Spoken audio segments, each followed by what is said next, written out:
In this question, we're being told that Helen believes that the random variable C, representing cloud cover from a large data set, can be modeled by a discrete uniform distribution.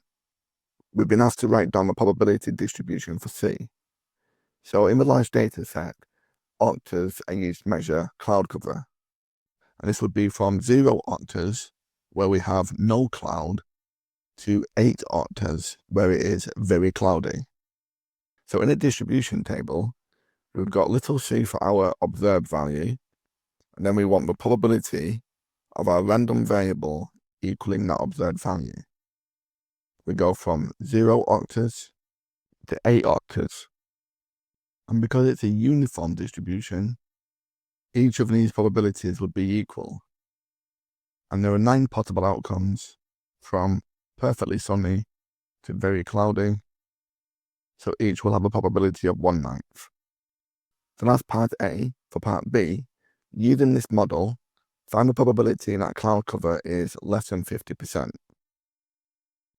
So we can imagine 50% would be halfway between 0 and 8, so that'll be here. And it has to be less than 50%, so we want from 0 to 3. So for part B, the probability of a cloud cover being less than 50% would be less than 4. And we can see this is 4 lots of 1/9. So we'll have 4/9. For part C, Helen used all the data from the large data set for Hurn in 2015 and found that the proportion of days with cloud cover of less than 50% was 0.315. Well, we've just worked out the probability of being less than 50% for a uniform distribution. We got that as 4/9. As a decimal, this is 0.4 recurring, and we can see that the 0.315 is less than the 0.4 recurring.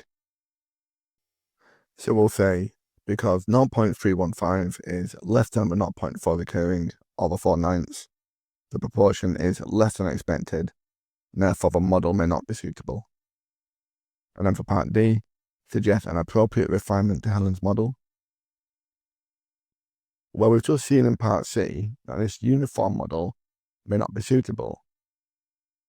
So for D, we'll say we could use a non-uniform model to take account of different months and locations.